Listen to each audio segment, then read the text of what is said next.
Allianz. Supporting all 32 counties through the Allianz Leagues.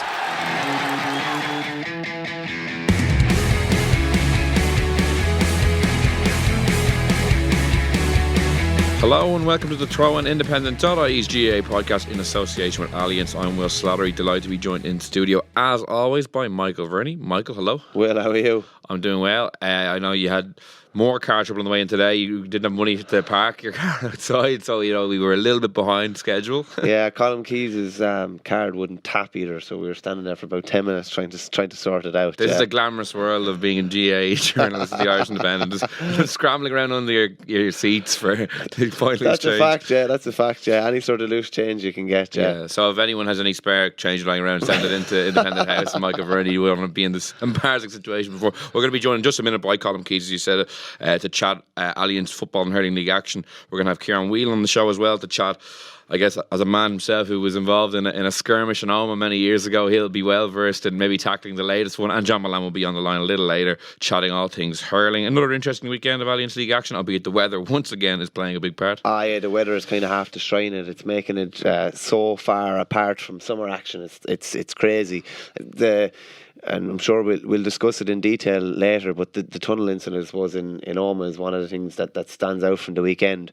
When you see some of the scenes, it's funny, we have Ciaran Whelan, and the kind of people were thinking, how are they going to nail who these people are? And some people were saying might be able to tell from someone's gloves. Just it's lucky Ciaran wasn't still involved. He had distinctive gloves. Those big goalkeeper gloves, yeah, which are so distinctive. And even if anyone had those old yellow kind of Macassar Gaelic football gloves, you'd be caught straight away. And funny enough, tunnel incidents are on the rise again. Tunnel incidents would have been a big thing maybe 15 or 20 years ago. And I remember chatting to a fella. He was a kind of an elder statesman with a Westmeath club in a senior football final. I think they were going for 3 or 4 in a row, and they were playing a young up and coming team, and they were in trouble coming up to half time. 2 or 3 minutes before half time, they were down 2 or 3 points, and his brother came over to him and just said, take your jersey off going down the tunnel. And your man was like, right, okay. So the two boys nearly sprinted to the tunnel at half time, jerseys off straight away. Everyone kind of started making their way down the tunnel, and they just started swinging all around them. Absolutely, just throwing lefts, rights and everything, and put their jerseys back on. When they got back into the dressing room, nobody knew. Referee came into the dressing room, nobody knew who was after doing what. Came back out in the second half, and the young lads that they were playing against, they didn't know what way to look. They were just and they ended up winning the game. I think they did 3 or 4 in a row as a result of that. But tunnels, I love a ground with a good tunnel. Like Tullamore used to have a tunnel, not so much now. The one in Dr. Cullen Park, you actually have to go down a load of steps, and it's literally like something you'd see in Shawshank Redemption or something like that, or Andy Dufresne's tunneling out or something like that. Yeah. But there's always smell as bad as that one. Anyway. Yeah, there's always interesting things can happen in tunnels. Yeah. Yeah, but delighted to be joined in the studio now by Colm Keys. And Colm, I know there was a lot of football taking place now as well, but naturally this flashpoint at half time is probably the big talking point. It's kind of a funny thing to see happen in this day and age, as Michael said. I know they've been on the rise recently, but there was a lot of fists thrown in there. It wasn't just kind of your usual argy-bargy. This was very prevalent a few years ago with tunnel incidents, and I can't just think how many years back, but the GAA did come out and issue protocols where one team would sit back and allow the other team. Now, I'm not sure was it the home team had to sit back and allow the visitors to go in terms of, but it was decided beforehand that they would not go together. Now, some grounds have separate tunnels, so it's not as much of an issue. But I couldn't believe the numbers that were in that tunnel, and obviously there's video footage circulating from above, and you see the mass scrum, and you ask yourselves, how are so many people within that area? And it's a big question now for the GAA, and it really brought home for me the size of squads. First of all, the number of subs, the numbers of backroom staff that were in there. It's just such a congregation in a small tunnel. It has been very much creeping back into the game. We saw it in the All-Ireland Club Final. There was an incident in the tunnel in Croke Park a few weeks ago between Armagh and Kildare. Teams going off at the same time, the same thing. It's an opportunity, clearly, for some teams, they feel, to lay down a marker. Now, I think it's going to be very, very difficult for CCCC to untangle this one and to identify the genesis of it, who were the main contributors and all of that, because obviously footage didn't emerge last night, and I don't think that any footage taken on a personal camera would be admissible. So trying to establish who was behind it or how it started, I fail to see, unless there is evidence from some of the referees or the linesmen. But if that was the case, they would have dealt with it on return, as they did, it seems, with Pádraig Hamzy by giving him a black card. So he's been dealt with. You have to ask the question, has the whole incident been dealt with? Is that all that they saw? Obviously, there'd be an entitlement to go back and say, well, if there is better footage, had you seen this? And if they haven't, then obviously action can be pursued. But I think at this stage, fines for county boards is as much as there will be, because the evidence is going to be inconclusive. How do you find a black card out of that, I wonder, as well? Well, obviously, some of the officials, one of the 5 black card infractions, shall we call them, is remonstrating with an opponent and abusive behaviour towards an opponent. So that is covered. That is covered in that. So obviously he must have been heard by some of the referees or the sideline officials. Must have been heard. And that element of it was dealt with. Whether there was anything else, whether there's a striking action by any other player picked up, remains to be seen. But at first evidence, you would say probably not. Yeah, I might bring on Ciaran Whelan on the line now, because I know, Ciaran, you're no stranger to flashpoints and Oma over the years. This one was an odd one in that you could see a lot of action going on. There seemed to be a lot of punches being thrown, but as Colin said, it was very, very difficult to make out who was actually the culprits here. So will it be? Do you think will there anything? Will bans come from this, do you think, or will it very much be maybe a case of, okay, we might have to move on because as the footage mightn't be as clear as we'd like? Yeah, I think it's going to be very, very difficult to identify anybody. One of the concerns, and the first thing I have to say, I obviously was involved in Battle of Oma 1, gone back a good few years, and probably a lot of that took place on the pitch, and it was much easier to be able to identify people. But the one thing I will say is that certainly Healy Park as a ground is not very, I suppose, player friendly, if you want to call it that, in terms of getting into the pitch and out of the pitch. And I know they improved it, but you have to go under the stand to access the dressing rooms. And the controls, I think, in that tunnel were fairly limited in who was let in and who wasn't let into the tunnel. And I think, it was a case that maybe Tyrone did step aside and let Dublin off the pitch, and maybe something happened as Dublin were leaving the pitch, and it seemed to develop from there. But very, very difficult to identify, who the main culprits were. Listen, it was more than shoving and pushing, and there was certainly a lot of striking action going on. But I'd agree with what Colin said. I don't think it's going to be very hard for the CCC to identify who was involved. I don't think there's any more footage in terms of what instigated, what sparked it, and I think they're going to be left with a difficult situation to deal with, and probably hand out fines to both counties. But it's an area I think that the GA has to focus on, is the safety of players getting on and off the pitch, and they probably do need to implement stronger protocols. I said it last night that there should be a definitive approach for teams when they're leaving the pitch, because we all know maybe it is the opportunity. Players probably know they're in the tunnel and they're away from the public eye, and that I don't think that would have broken out on the pitch, because players would have known, they would have been identified fairly quickly and hit with heavy suspensions. And so it's definitely an area that the GA have to look at when players are under a tunnel. We saw it in the Club All Ireland as well, that it can lead to nasty situations like this. There's a possibility that the onus, and certainly in terms of a league game, that the onus should be on the home team to stay back, and that should be written into the conscience of everybody. For every home team, is that you must sit out until the visitors go in. And then the onus and the responsibility is on that home team, if anything happens after that they're not congregated in the middle of the field. That's how clear you probably have to be, because, as we've said, there have been a number of incidents this year alone relating to the tunnel. And it's an area the GA should not be able to seeking to clean up. To leave the field without absolute mass brawl engaging, though. Should we not have higher expectations on players? Yeah, but it doesn't happen that regularly. It happens sometimes, alright, but as well. But when you're kind of half killing each other out in the pitch, it's only natural enough jumping down the tunnel that you maybe kind of rub off a lad or something like that, and these things can happen quite easily. But yeah, as Colm says, that's a fairly simple solution, an effective solution. And what about the on-pitch stuff? Then obviously, like the weather made for a fairly, at times, farcical encounter. I thought, like, I don't know how much you can read into it. Is it a kind of game that we can't piece anything out of, or is it just the weather was so outrageous that it's kind of, it would be foolish to maybe look too much into it? Yeah, I'm not sure if you can read anything into any of the games at the moment, to be honest with you. With the conditions, particularly in the first half, like that the Dean Rock shot was a Dean Rock, I think, where you actually think it's gone over the bar and then it veers off 40 yards to the left. I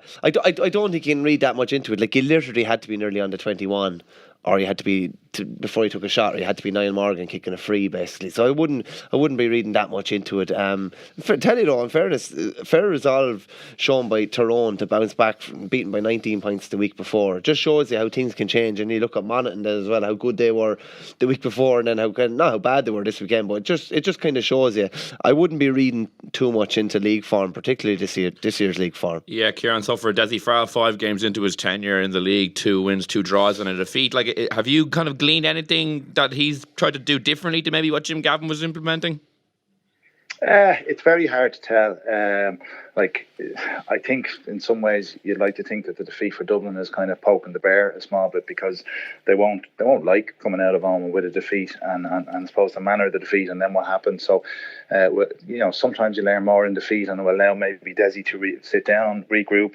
I would suspect since he's come in, he has kind of stood back and evaluated and seen what talent is at his disposal. He's tried a few young lads, he's tried a few older lads. A defeat like that may give him the opportunity to sit down and start putting his own stamp on things. But the weather conditions were very, very difficult. Certainly, if anything, maybe Dublin are not dropping somebody back in front of their full back line. That might be one thing you could look at. Certainly, you can see the reasons why Tyrone wanted to play the game and possibly why Desi Farrell didn't. You have the All-Ireland champions in your backyard.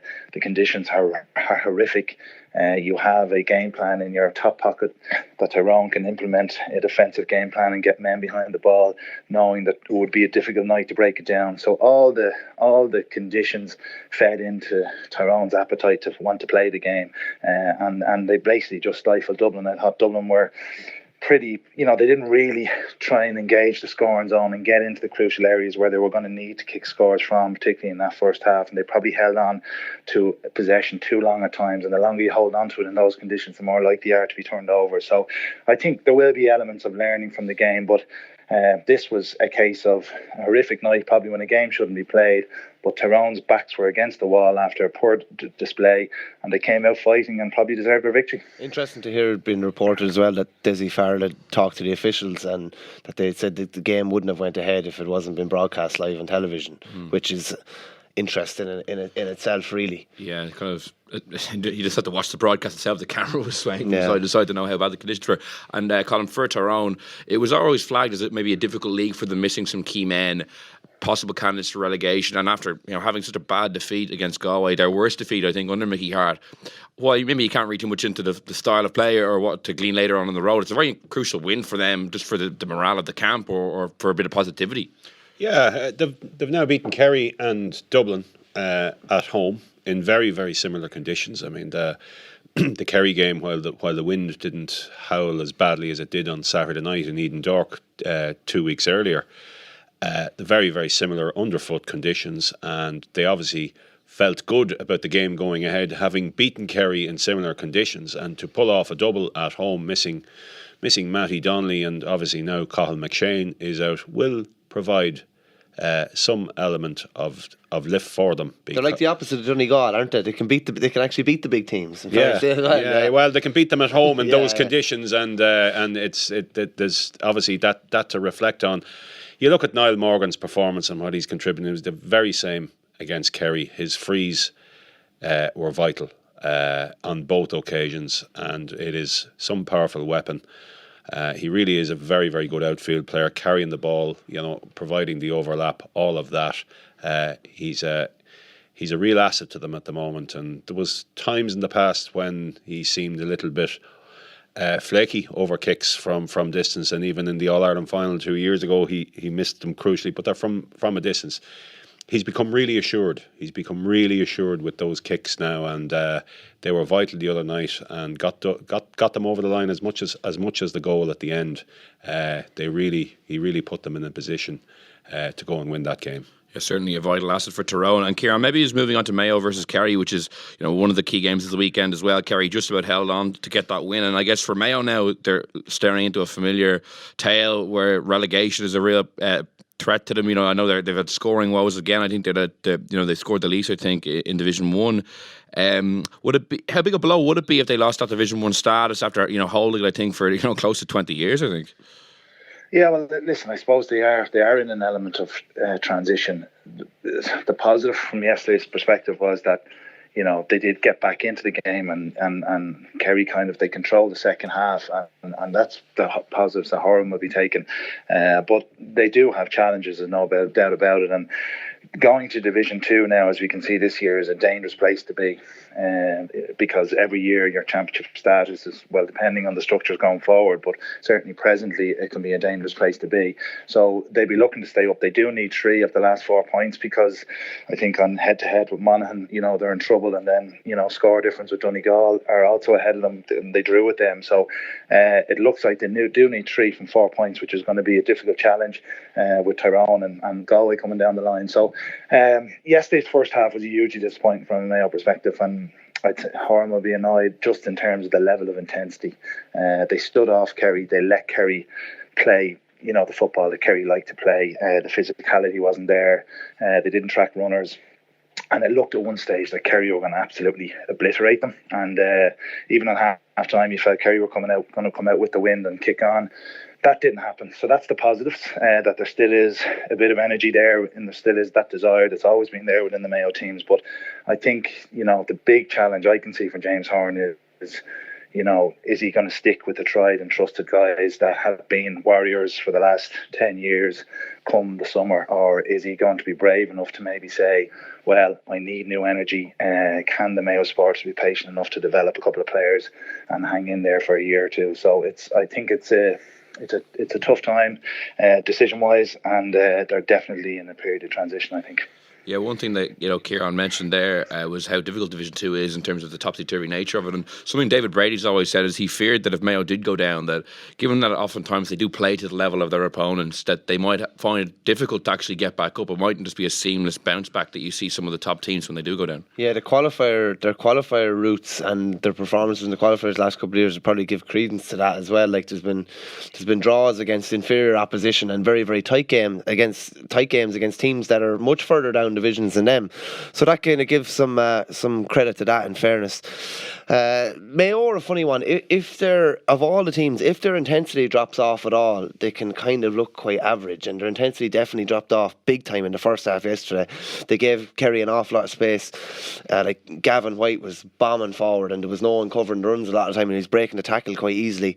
And as Ciaran said, it did look like they were going to run away, but again, they always have that bit of fight back in them, in fairness. But it's not going to be simple for them to stay up. And I don't think it would be a good position at all to be going into the Connacht Championship, which they haven't won since 2015. I think, to be going in having been relegated. But they've done several Harry Houdini acts to stay up in recent years, and I wouldn't be a bit surprised if they did something similar again this year.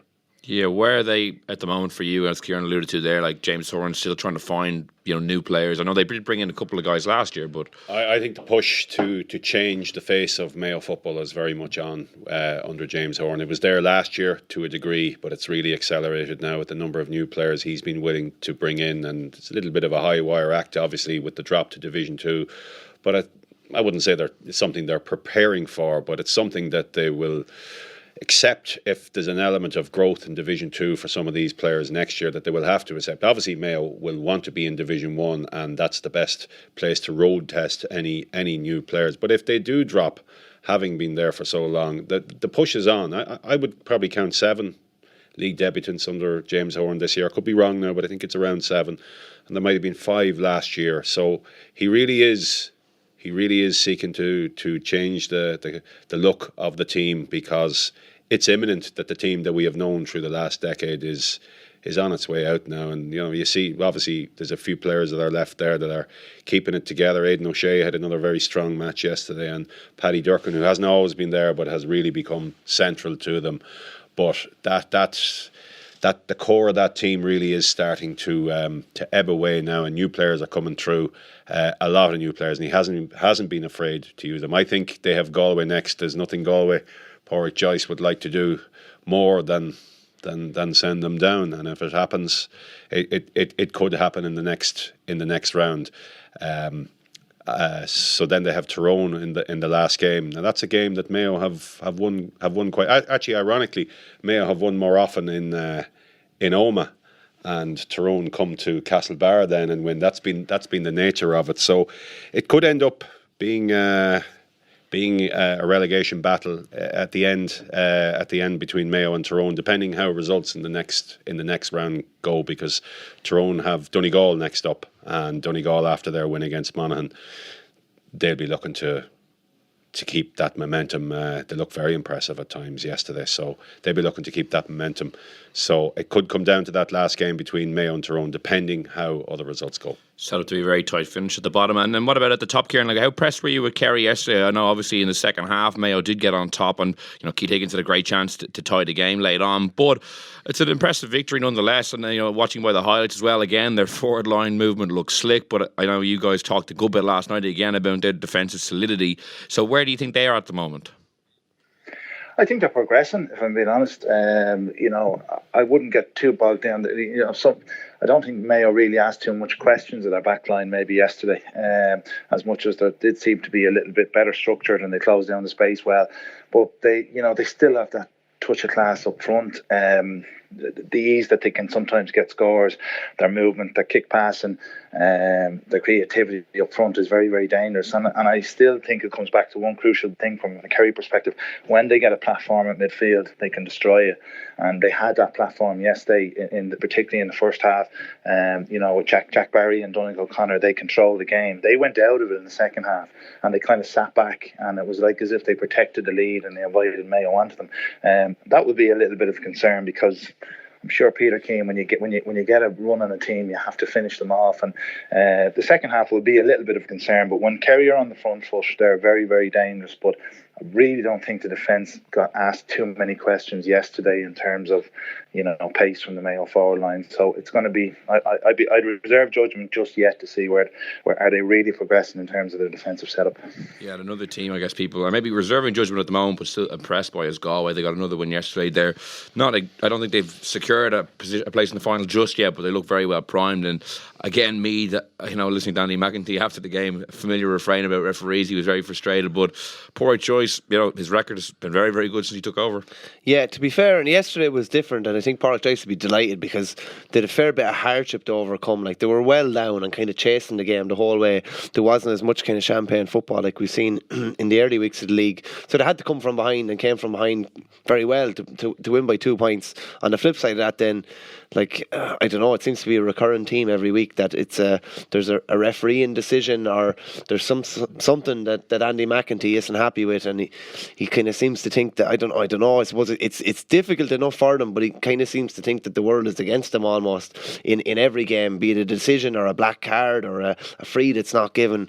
And when things are struggling a small bit, and everything is just heightened kind of because of that. But me just aren't getting enough scores on the board. There's no point in saying any different. They're just not able to get that 15 to 16 scores that they need to be winning these games. Yeah, so 5 games from Meath and 5 defeats, and their relegation has been confirmed. They're fighting for so long to get back into Division 1. But will they look back on this experience and just think, oh God, how chastening was it? We lost all our games potentially, or will they look and do you think they'll have learned much about themselves or got anything from it? Yeah, they're missing a lot of players, and the further down, they wouldn't really have the depth of squad to be able to shore up some of those losses. I think the count is around 10 players at various stages are unavailable to them. Notwithstanding that, they might have won yesterday. From what I gather, I didn't see the game, and they might have beaten Mayo the 2 home games, and that could have left them in a stronger position.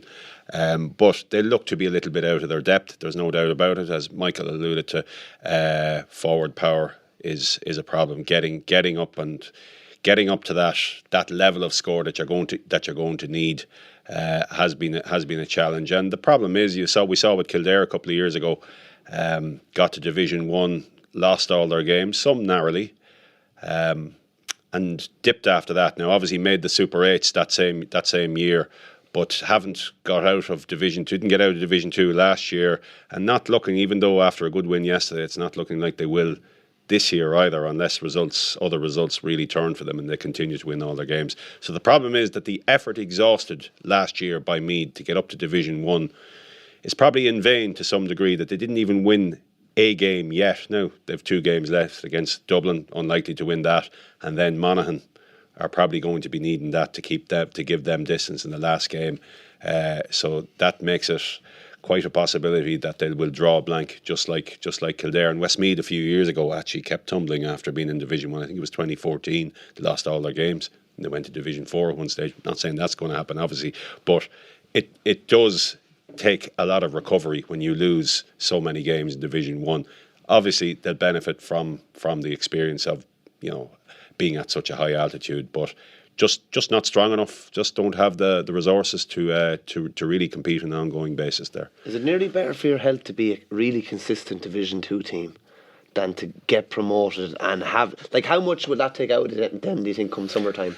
I think it'll take a lot out of them, having, being at arm's length in the All-Ireland quarter-finals, losing games by 8 and 9 points, competing so hard for so long and not winning. They've now lost 8 games in a row to Division 1 teams, and if you include Dublin in last year's Leinster final, they've played the last 9 games against, and I can't even go back any further with just straight away, but they've lost their last 9 games to Division 1 teams, and obviously close against Mayo and Galway, but the rest have got away from them, even though the Kerry game was tight. Kerry were away for a while and Meath battled back. So that does have a demoralising effect. Of course it does. Of course it does. It's not like a horse dropping back in grade, unfortunately. There's a big confidence kind of sap almost dropping back when you drop back and play the Kildares or whoever. They're scheduled to play in the Leinster semi-final, are they? If they win through, yeah. Yeah, and they're both, if Kildare whole Division 2, one or the other, if they get that far. And remember, that was on the cards. Was it 2 years ago when Carlow went and beat Kildare and Longford beat Meath on the same Sunday afternoon and ended up playing it. So I don't think anyone would be taking that for granted at this stage either. Yeah, last word in Division 1, then Donegal beating Monaghan, and I guess in contrast to some of their other Division 1 games for Donegal, they were very clinical on this occasion, didn't let any chance of a late slip up, to lose or to draw the game. Yeah, I believe the Monaghan actually defended quite well against kind of a gale in the first half, and as that kind of happened with Niall Morgan as well, it looked like he had the breeze at his back in both halves. I think Donegal, the breeze kind of seemed to turn up in Ballyshannon, and they have a brilliant record up there. You were saying, have they won? Well, they have a terrible record in Letterkenny where they rarely win games, and yet they go and win all their games at Ballyshannon. You'd wonder, obviously they like to disperse to their 3 venues. Donegal have 3 intercounty venues, which is quite impressive on one front, as have Monaghan. Monaghan play at 3 different venues too, in Eskeen, Castleblaney and Clonus. But it's amazing to think that Donegal continue to play Division 1 league games in Letterkenny where the record is so bad, even though it's a fine pitch. It really is a fine. They have a brilliant record in Ballybuffet as well. Outstanding. They have lost very few games. They only lost in recent years the Tyrone Super 8s game, the last game. That's been it, but the record stretches right back to the beginning of the last decade. That was a good win for Donegal yesterday, and there's a lot of potential in that team. If you were to pick out 2 teams that could really bridge the gap over the last 2 years or the next 2 years, you'd obviously say Galway and Donegal as much as anyone that they can hand in there. But they really need to start beating some of the Premier teams out from Monaghan. They need big wins over. They need a win over a Dublin, a Kerry, even a Mayo, who have beaten them and drawn with them in their last 2 meetings. They need something like that. And just looking at Division 2 now, was another kind of wild weekend. Clare beating Cavan, and this kind of perennially they produce a big win towards the end, and they finished with 2 home games as well, so they could very well be staying up. And a very important win for Kildare as well against Laois, because as Colm alluded to, they probably won't get promoted, but if they had lost that game to Laois, they could have been facing Division 3 football and potentially dropping into the Tailteann Cup in the summer. Yeah, Mike Quirk kind of said that Laois were kind of second best in every department.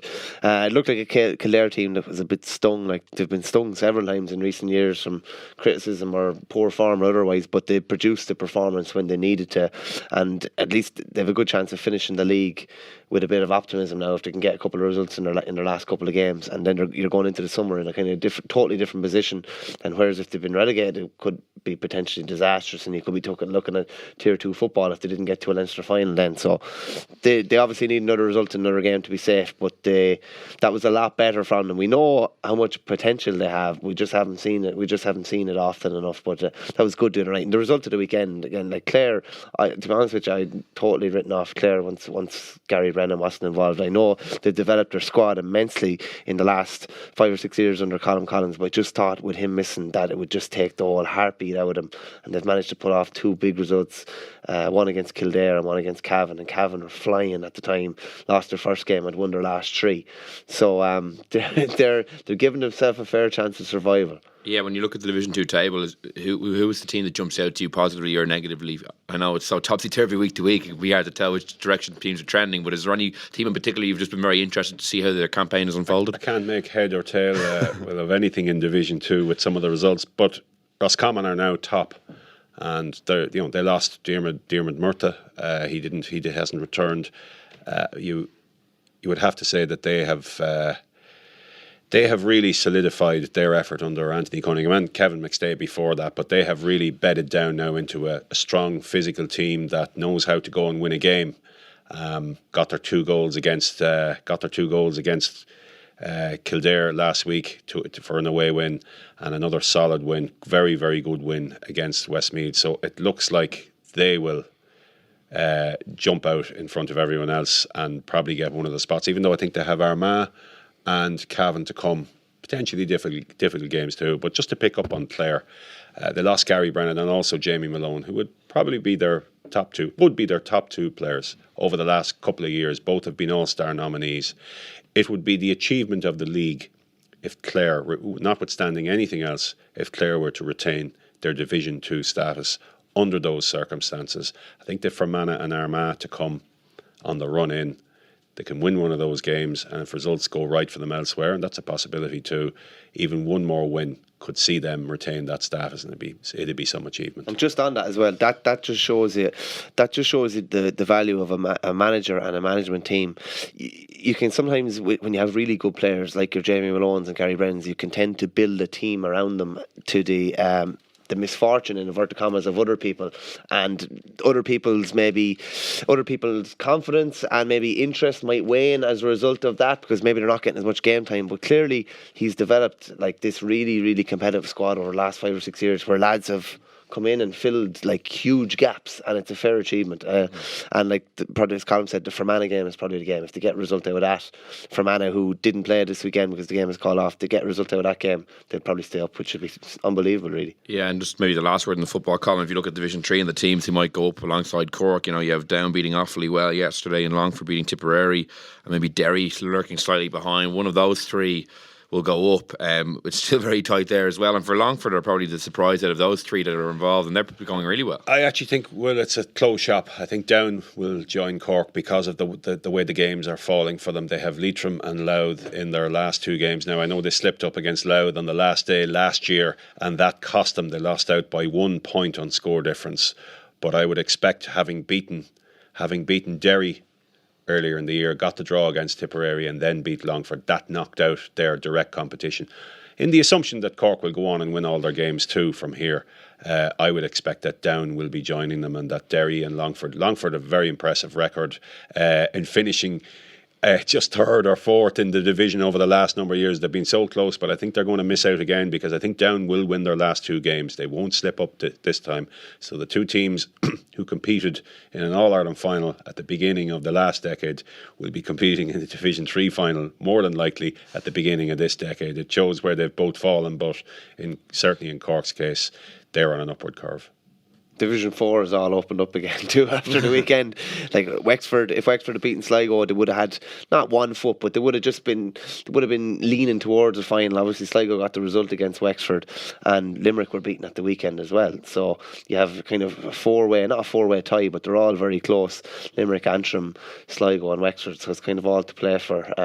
Again, we talk about it week on week. It just shows you kind of how good the competition in the league is. It's very, very hard to call any of the games. But you go outside Division 1 and it's nearly impossible to call a lot of the games, and teams are so tightly bunched. It's what makes it such a brilliant competition. I'd like to thank Ciaran Whelan for joining us there. It's now on to Alliance Hurling League action, and Michael, from one, I guess, very competitive structure we have in football to hurling, which I guess, with this format change, does seem to have taken the sting out of it for you who've been at a lot of the games so far this season. Do you find yourself looking at it differently or analysing it differently because maybe it isn't as competitive as it was? Yeah, it has probably affected the quality and the competition because there's been so many new faces on show across all of the teams, and the fact that it probably started a bit earlier, and for some teams it's finishing a good bit earlier. There's not as much of a correlation between the league and the championship now. Dublin were beaten yesterday and knew before yesterday that they were probably going to be out of the league, and now they've 10 weeks before they play Leinster Championship. Same with Cork. Cork didn't get results yesterday, so they have 10 weeks. So that's including club month as well. So that, and with the conditions as well, it's so far away from what's going to happen in summer. It's kind of hard to draw any correlation in between them now because they're so different now between everything about it. The gap in time between their games and also the conditions as well. And the conditions have kind of really caused havoc this year, maybe more so than any other year, just because the ground has been so heavy, and summer hurling and winter hurling are poles apart as well. In some ways, though, Colm, is it obviously a worse experience for fans? Maybe the games aren't as competitive, but for managers, is it slightly better in that they can experiment and blood new players without fear of relegation or anything like that? The majority of managers wanted this format. They wanted it so that they could run their panel a little bit more, and that's what they have done. The cutthroat nature of the way it was didn't suit everybody. And the intensity of those games with very little breaks. Now, for those teams that reach a final, it's eight weekends in 9 that they're in action with only one break for a team that goes the whole way to a final. Now, obviously, that's changed with the cancellations, but even at Congress at the weekend, a Leinster motion to create a 6-team championship from 2021 was passed, and that'll probably dilute the competitiveness of the Leinster round robin a little bit too, while it's acknowledging and while it's bringing in and incorporating some of those McDonagh Cup teams, for want of a better word, say those developing teams that may be just a little bit off the pace, but it brings them into a very competitive environment. It will dilute the level of competition in it ever so slightly, just like this league. So that is the danger. It was a very, very good league. It was a very competitive league, but then you had a very competitive round robin as well. So managers and probably players just wanted to draw breath a little bit at this time of the year, and it has taken from the competitiveness. It really has. I think some of the games just haven't really caught fire. Yeah, John, what's your view on it? Yeah, look, I totally echo what the lads have said. It's most certainly after being diluted. But look, I think the knockout phases are going to be most interesting. I think, to be fair to him, I think they have the knockout phase right, where if you finish top of your group, you go straight to a semi-final. And I think if you come second, then you get home advantage. But look, it's quite evident that teams are not going ball-headed for the league. I mean, that was evident yesterday with Tipperary and Liam Sheedy, where Liam Sheedy said that Tipperary are going through a block of training, and there were heavy-legged yesterday, and that was totally evident yesterday with Tipperary, that you could see that that they weren't going full tilt, probably compared to Waterford, who were probably ahead of them schedule-wise. But I think the story of the narrative of this league is being that I think managers are finding out an awful lot about their squads. I think there's a realisation now coming into the summer that you're not going to win in All-Ireland with 15, 16, 17 players. You're going to win in All-Ireland with 21, 22 players. And I think managers are realising that. And I think, for managers, the real story of this league is trying to unearth a couple of more players, and I think, you know, that has been quite evident to date in this league. Yeah, just to maybe go to the game you were at yesterday, Michael, in Cusack Park. Obviously, Brian Lowndes had a very good start, but in contrast, just to look at Dublin, because obviously after losing to Laois in last year's championship, they probably would have hoped for a bit of a bounce now to get the positivity back in. But of all the teams, we were talking about how maybe we don't read too much into it, but they've had a very poor league in that they've only won the 2 games you would have expected them to win, and been soundly beaten by, you know, Clare and also Kilkenny. And I know they narrowly beaten against Wexford, but still their 2 Leinster rivals got one over them as well. Yeah, just from what Colin said there, one of the main objective of the league is to, you know, learn about your squad and get new players in. I'm not sure if Matty Kenny will be overly happy with what he's seen from new players within his squad and the strength of his squad. Like, to be looking at them yesterday, it was kind of a shell of a squad. They've obviously shipped a couple of big injuries. Chris Crummy looks like he's going to be out for about 6 to 8 weeks with a broken collarbone, who they were trying in attack. But yeah, there's been no bounce whatsoever from that Laois defeat. The exact opposite, if anything. They're really struggling for ball runners in the half-hour line. They brought Liam Rush came on about 10 minutes to go, which was a big boost to see him back, and he caught a ball straight away and looked like he could make something happen. But before that, Donald Burke aside, Donald Burke was their only starting forward to score up until the 66th minute. Do you know what I mean? That's just not good enough. I think they'd only 4 or 5 scorers across the game, whereas Clare had 9. Just on Clare, like physically, like I suppose Brian Lohan was, you know, a very no-nonsense full-back in his day, and Clare are playing a similar style. It's quite in-your-face, quite aggressive, and quite direct. And Dublin couldn't really deal with them yesterday. Paddy Smith, who I'd have great time for as a cornerback, just couldn't handle Shane O'Donnell yesterday. In fairness, they were feeding good ball in and fast ball in. Couldn't really handle him. Owen O'Donnell did much better on John Conlon now, I have to say. But Dublin weren't really able to handle a lot of Clare's kind of bigger players, and I'd have serious question marks. As we said, they're 10 weeks off now, 10 weeks without a game. They'll train hard for 3 weeks maybe, and then they'll go back to the clubs. But I'd always think you're better going into the championship having a couple of big recent performances under your belt. Dublin don't have that, Cork don't have that either. So I'd be Dublin are fourth in the Leinster pecking order, a clear fourth in my view at the moment.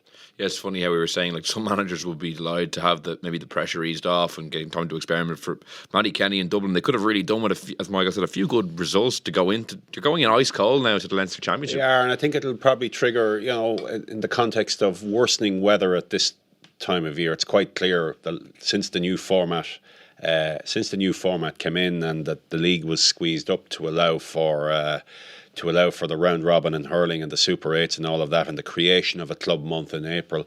You know, it's been really noticeable that the league final in hurling has been fixed for the second last Sunday and Saturday night, second last weekend in March, but it's not going to meet that target any year. So that begs the question, does the scheduling need to be looked at and just play the league final and organise it for the last Sunday as a double bill with the Division 1 football, as happened last year and was quite successful. Obviously the teams involved helped that, but certainly it would be more beneficial for a team like Dublin and obviously Cork to get to play a game, at least one game. Any team that's going to be out to play a game in March. And I think the quarterfinals are a little bit obsolete in that respect. I think it's time to remove them and just go straight to semi-finals. And even if there is an element of dead rubber, it's another game for these teams, potentially at a better time of the year if the weather you'd expect it would hold up a bit in March. So I do think there is work to be done around the hurling league schedule. And in terms of the teams that the lads mentioned there, John, like Cork, similarly to Dublin, have had a disappointing campaign. Would you have concerns about Dublin and Cork based on what you've seen in the league? I've been thoroughly disappointed with Cork, particularly yesterday. I suppose, you know, you go back throughout the course of the league campaigns the last couple of years. You know, Limerick, when they won the All-Ireland, made the breakthrough. A monumental moment in that year was the win up in Salt Hill. You know, the previous year to that, Galway came from behind, 10 points from behind against Waterford. Massive moment in the year for them. You know, it was the kickstart of their season. and it just snowballed on from there. And yesterday, I was watching the game yesterday, and Cork, when they went ahead with Timo Mandy, put him ahead, silly foul from Robbie O'Flynn, probably deserved the red card. And then I was saying to myself, now you're down to 14 men. Let's see what you're made of. Let's answer all the questions that are out there about this Cork team at the present moment of time. And again, they came up short in answering those questions. And I think for Cork, if ever a team needed a good league campaign, even to go into a semi-final or even go deep into the competition, maybe get to a league final, I think Ciaran Kingston require that for his team. I mean, again, they're going into the championship now. I think Verney touched on it there. It's 70 days without a game now, a competitive game, and they're going into the unknown now. Still the question marks over number 3. Still the question marks of centre back. Still the question marks up front. And then you look at a player like Conor Lahan. I'm saying to myself, did they do enough for Conor Lahan in this league campaign? Like I would have maybe Conor Lahan, like, well, what do you do to kind of rejuvenate him, get him going again? Maybe even put him into a position like midfield. Tim O'Mahony, he's centre back at the moment. He kind of comes into the area of Austin Gleeson, where's his best position? Do you play him in the forwards? Do you play him in the backs? Again, Owen Cadigan was back in at number 3. They were after going with a different number 3 previous to that, and now there's question marks of who are they going to play full back. Another 1 or 2 games, they probably could have found out a bit more about their team, and I think there's no settlement in their team. You don't if you were to pick the Cork team in the morning to play in the championship in the morning, you couldn't name their 1 to 9. And at the end of the day, the platform for any team going forward, if you're to be successful, you have to have a solid 1 to 9. And unfortunately for Ciaran Kingston, he's going into the unknown in the next couple of weeks of not knowing what his best 1 to 9 is. And similar with Dublin as well. I mean, Verney just touched on it there. An awful lot of question marks remain with Dublin going forward for the course of the next 10 weeks, and that's what the extra games in the league would have brought for both Dublin and Cork going forward. And yet, you could probably pick their 10 to 15 pretty easily, more so than maybe any other county. You could identify who their forward line. That element of their team has been very, very settled over the last number of years and has produced results on some days. And there's probably a line of thought that Cork are more of a top of the ground team anyway, and that they prefer better conditions to align with their style. I'm not so sure. Is that kind of saying they're a nice team? Is that kind of another way of saying well, that? does it? I suppose it says a number of things. They like a faster ball. I would have thought that. I would have thought that they do perform a little bit better in better conditions. Maybe you're saying that. Yeah, maybe that ties in with the perception that they're a bit soft, but. I don't think. I think when it comes to it, they have some of the best forwards. Still, some of the best forwards in the game. And Patrick Horgan didn't really deliver in the league. He counted for 47% of their scores in the league. He scored 2 scores from play, I think, in the entire league, which is actually unbelievable. But like that, so that means like he got 15 frees against Limerick.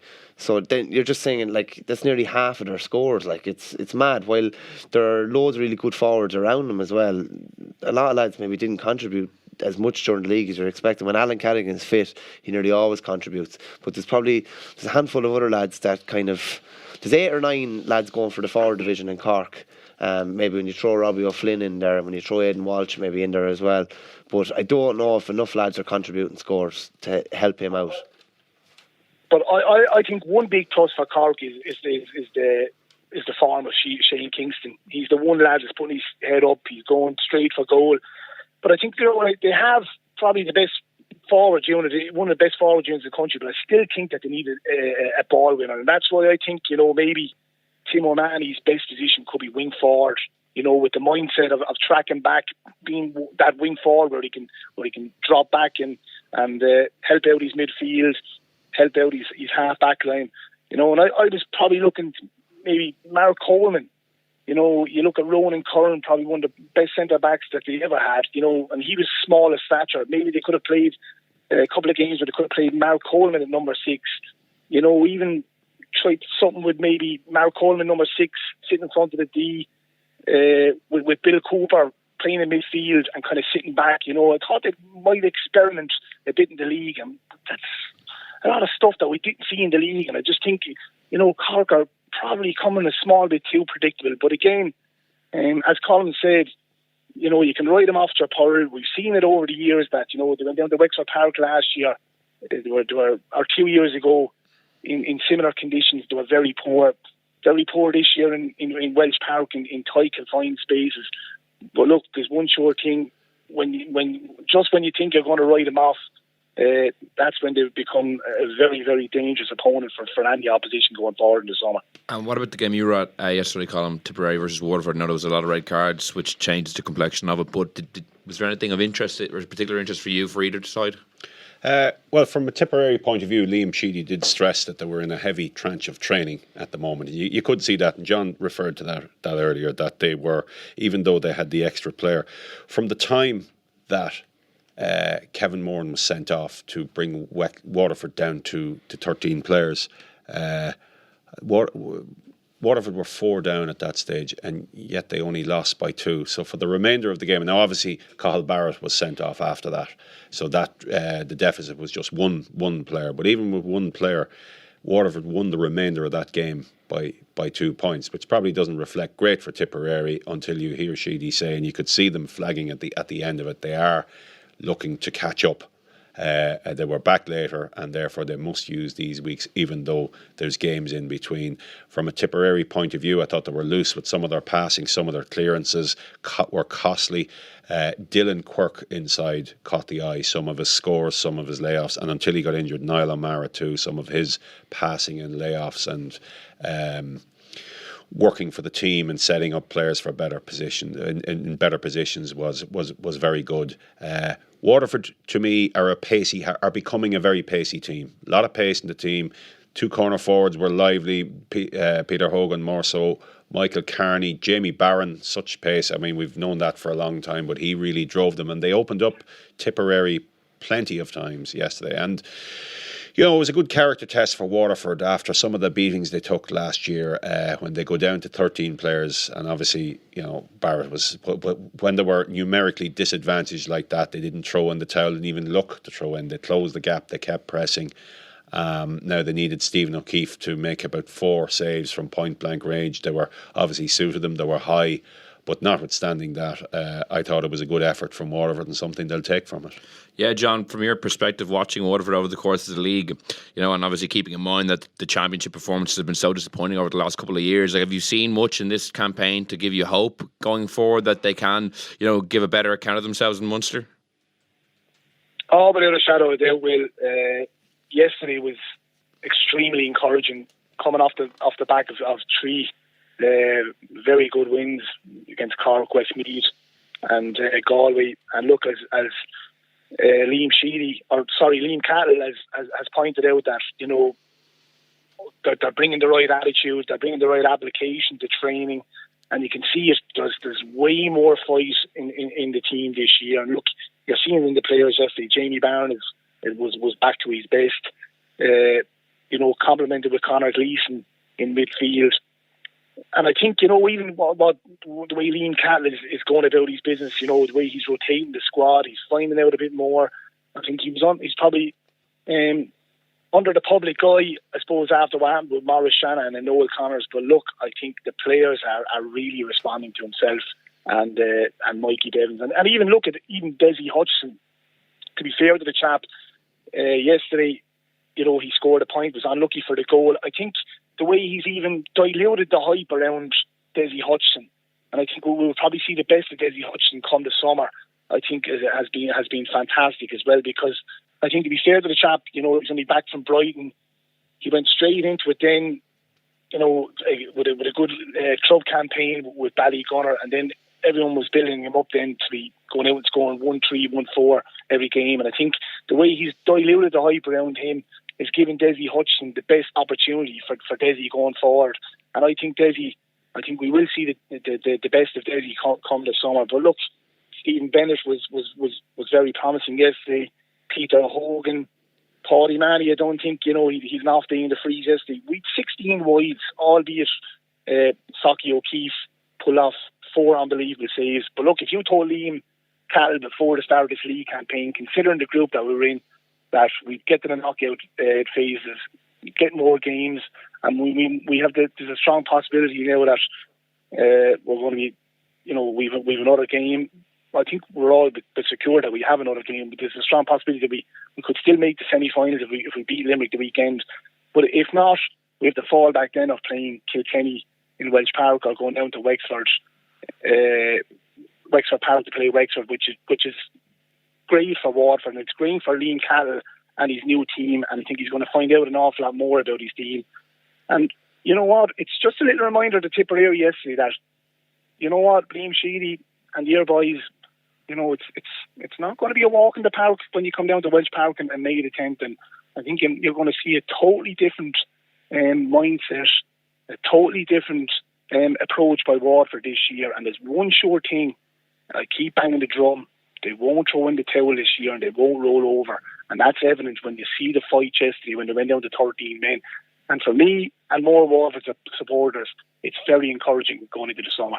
Yeah, well, they've definitely been one of the success stories of the league. John, thanks so much for joining us. No bother, man.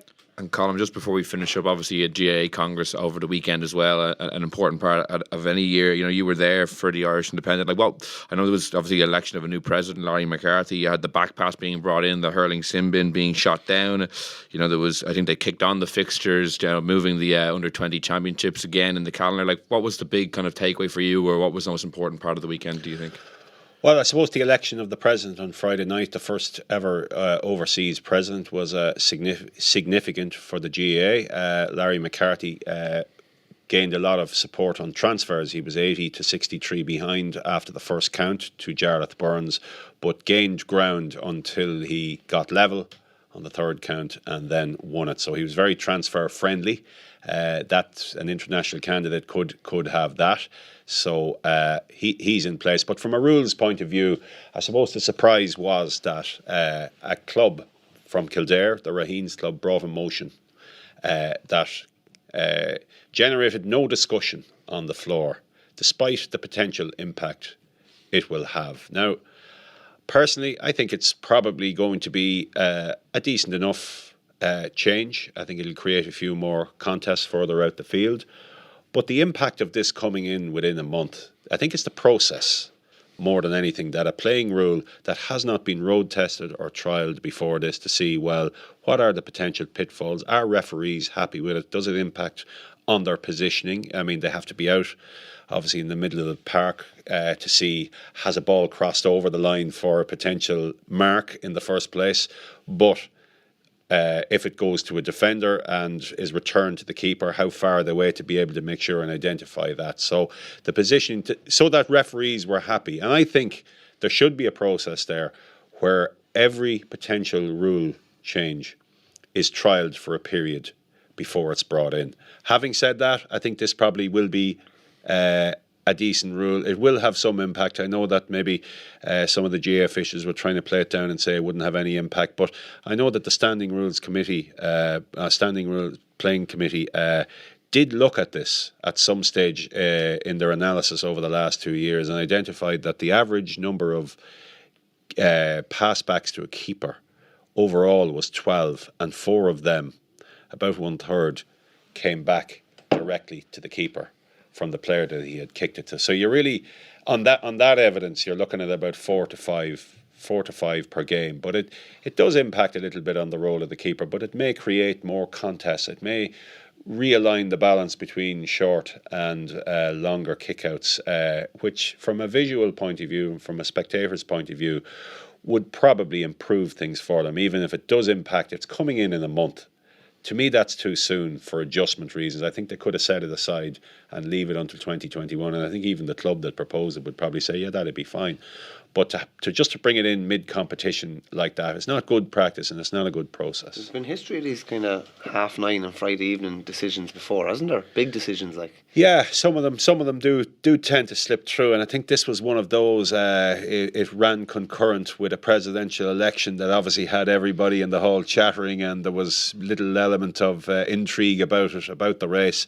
And in between, this motion came and was cleared. I couldn't believe, where's the discussion about this? And there was none. And then it won by 62. It got 2% more than the 60% required, and it's in, and it'll take another 60% next year to reverse it. Not that it'll be reversed. I think in time it probably will have some small impact for the better. But my issue is with the process, that if there are pitfalls here, that they should be identified in trialling before that this is put into practice. And the hurling black card was resoundingly defeated as well. Were you pleased with it? Well, I'm totally against it anyway. There's no point in saying any different. I do totally acknowledge that there's cynical tackling and fouling in hurling, and I think maybe a better solution would be to maybe extend the area within a penalty can be given, maybe out to the 21-yard line instead of the 13-yard line. Bring it out to the 21,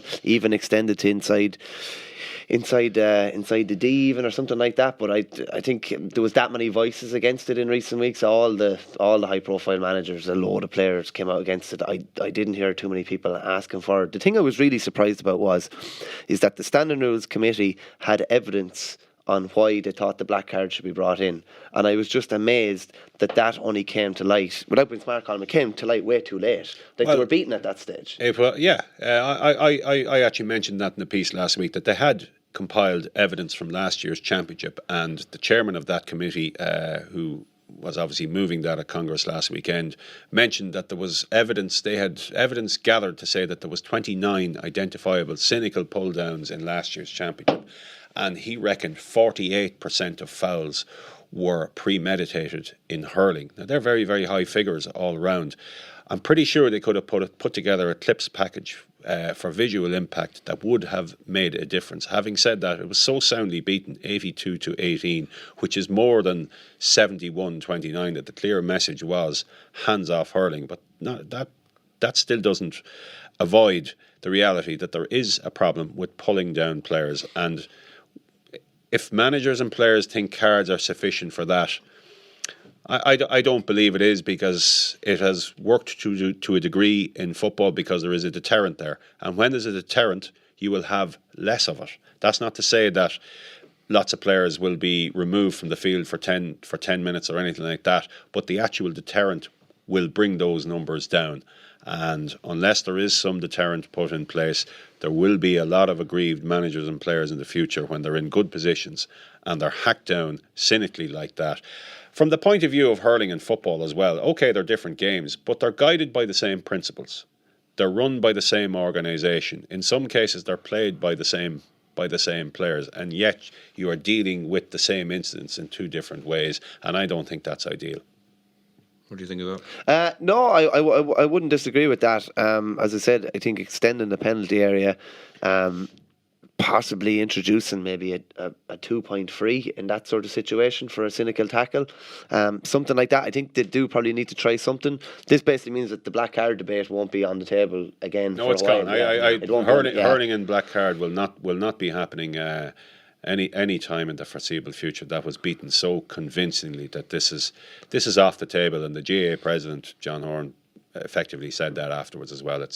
It's gone, and I'm not even sure will there be an appetite to revisit the cynical foul in hurling. I think it's just going to be let go for another few years.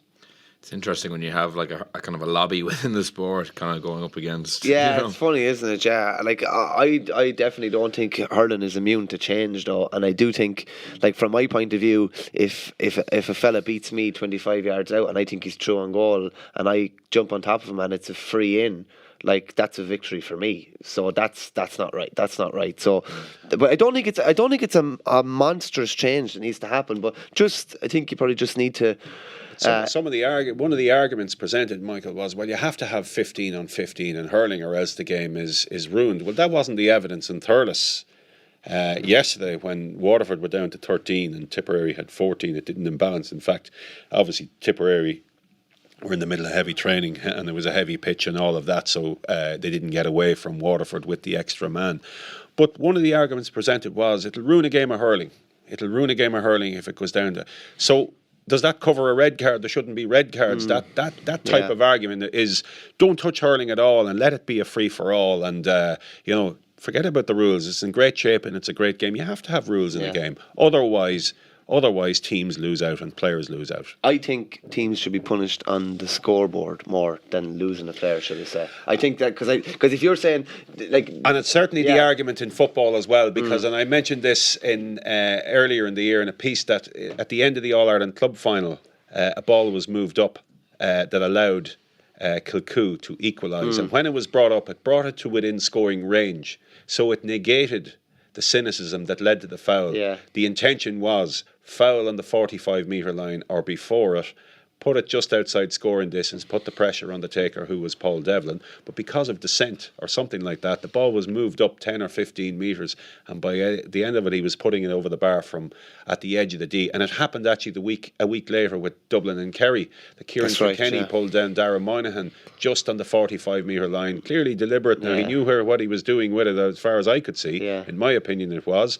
But again, there was a flare-up and the ball was moved in, and it allowed David Clifford. It took the pressure off David Clifford to some degree, that he was closer.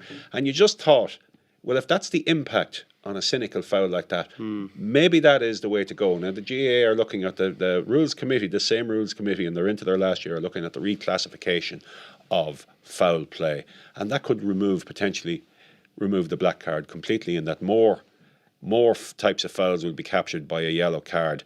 But I think there will be some element of punishing on the scoreboard by a free, maybe moving up the ball 50 metres into a scoring position every time there's a deliberate foul. Well, let's just say a black card. Kerry are playing Dublin. Dublin have a kick out, and Kerry want to slow things down or something like that, and it's a black card, and the referee has to deal with them at their 21. Just say a black card.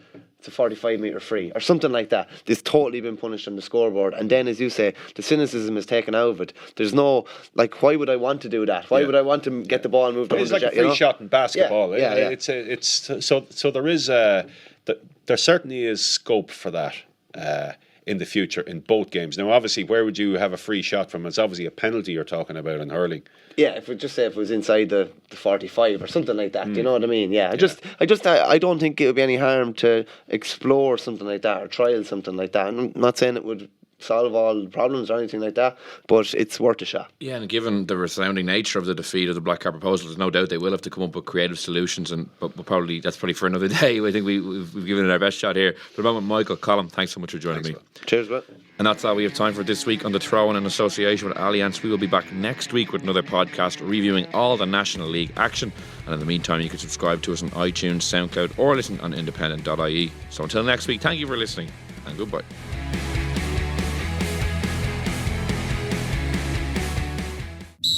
Allianz. Supporting all 32 counties through the Allianz Leagues.